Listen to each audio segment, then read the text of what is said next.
Suprema Corte que declaraba al sindicato como asociación ilícita.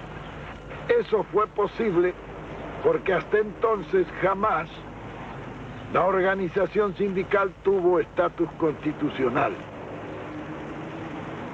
Recién en la legislación que parte del justicialismo se le comienza a dar estatus legal primero, y en la Constitución de 1949 se le da estatus constitucional, es decir, se incorporan los derechos del trabajador a la Constitución. Esto que aparentemente no tendría gran importancia, tiene una importancia decisiva, porque al establecer en la Constitución que el obrero tiene derecho a organizarse para la defensa de sus intereses profesionales, ya no puede considerarse como una asociación ilícita.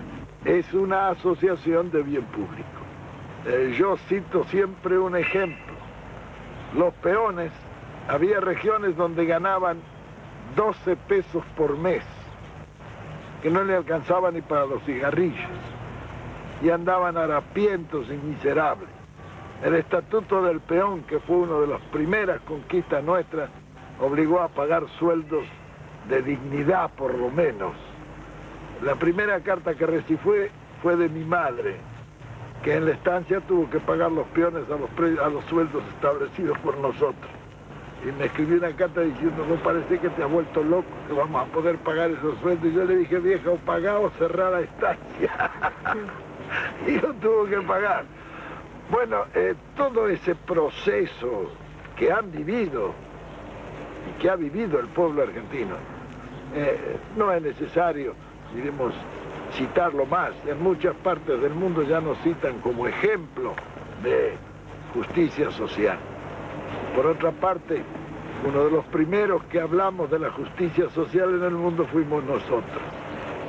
Los acuerdos colectivos de trabajo también fuimos los iniciadores en el mundo. Hace 25 años establecimos nosotros los primeros acuerdos colectivos de trabajo y las primeras leyes estableciendo la obligatoriedad de realizar esos convenios colectivos de trabajo. Bien, si esto sucedió en el orden social, en el orden político, que muchos nos han criticado, por primera vez la era del fraude terminó en nuestro país. Las elecciones realizadas durante nuestro gobierno fueron elecciones limpias y sanas, y ganó el que tenía que ganar de acuerdo a la inclinación popular. De la misma manera, nosotros ejercimos un gobierno con la ley, no nos salimos jamás de la ley y de la Constitución. Así fue posible terminar nuestro gobierno sin ningún cargo de conciencia como el que tienen muchos otros que han gobernado después. General, ¿de qué manera la clase trabajadora tuvo participación a nivel del poder y a qué niveles se dio? Bien, naturalmente.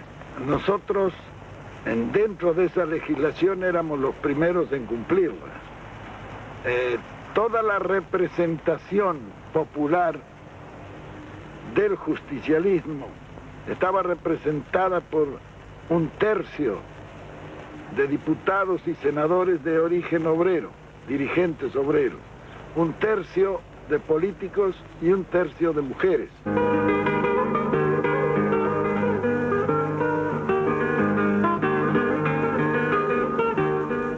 La participación en el gobierno directamente.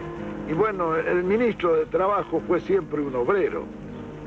¿Por qué? Porque antes había sido siempre un patrón. Y cuando se quejaban los patrones, yo siempre les decía lo mismo: deje que haya un ministro obrero, porque durante 1 siglo y medio han sido patrones, de manera que nos queda todavía por delante casi 1 siglo y medio para poder poner un obrero de ministro. El ministro del Interior también era un dirigente obrero. Después los demás eran los tecnócratas que generalmente llenan los ministerios normalmente. Pero en el ministerio político era un dirigente obrero porque se le quería dar al gobierno el acento obrero que debía de tener. Y en el Ministerio de Trabajo porque era el hombre que discernía la justicia sobre el trabajo y dirigía toda la actividad de la organización sindical.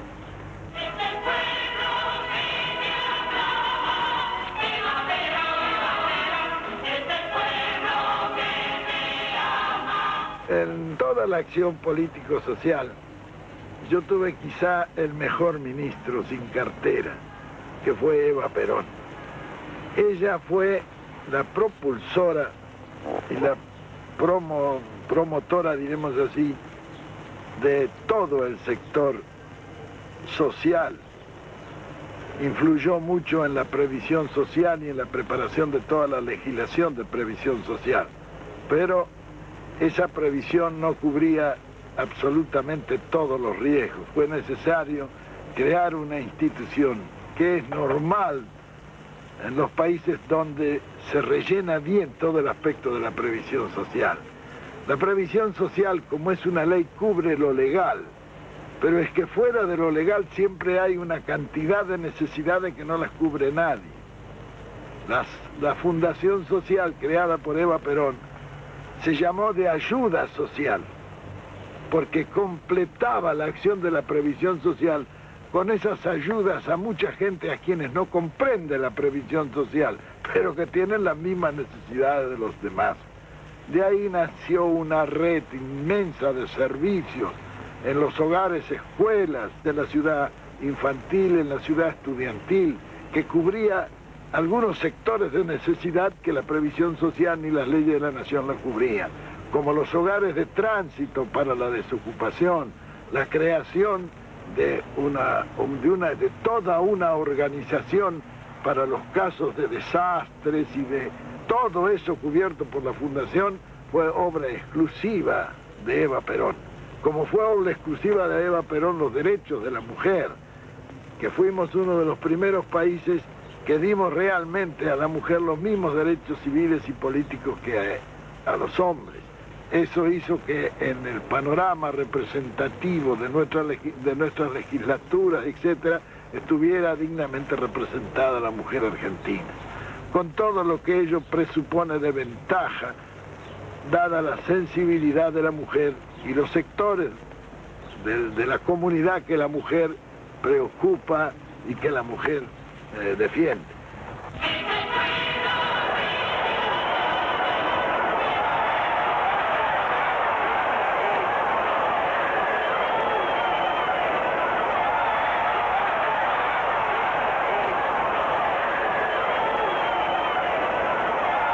Mujeres de mi patria, recibo en este instante de manos del gobierno de la nación la ley que consagra nuestros derechos cívicos, y la recibo ante vosotras con la certeza de que lo hago en nombre y representación de todas las mujeres argentinas. Aquí está, hermanas mías, resumida en la letra apretada de pocos artículos, una historia larga de luchas, tropiezos y esperanzas. Y esto último que traduce la victoria de la mujer sobre las incomprensiones, las negaciones y los intereses creados de las castas repudiadas por nuestro despertar nacional.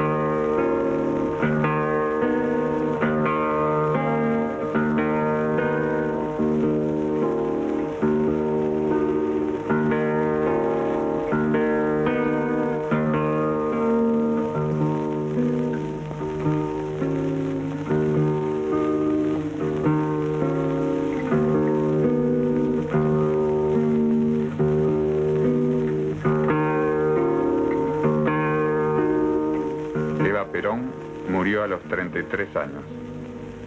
Su cuerpo fue velado durante 14 días consecutivos. El catafalco tuvo como guardia de honor a la Confederación General del Trabajo.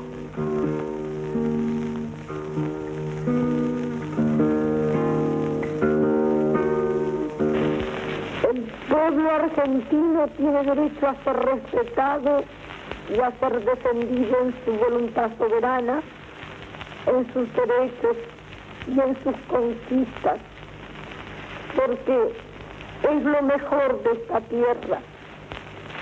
Yo les doy a todos las gracias en nombre de los humildes, de los descamisados, por quienes he dejado gustosa en mi camino, girones de mi salud, pero no de mi bandera. Y les pido con toda la fuerza de mi alma que sigan siendo felices con Perón, como hoy, hasta la muerte, porque tenemos que pagarle con nuestro cariño las infamias de sus enemigos, que son los enemigos de la patria y del pueblo mismo. Yo espero estar pronto en la lucha con ustedes, como todos los días de estos años felices de esta nueva Argentina de Perón. Y por eso les pido que rueguen a Dios para que me devuelva la salud que he perdido. No para mí, sino para Perón y para ustedes, para mis descansados. A todos les dejo un gran abrazo de mi corazón. Saben que no hay otra cosa en el mundo, es el amor de Perón y de mi pueblo.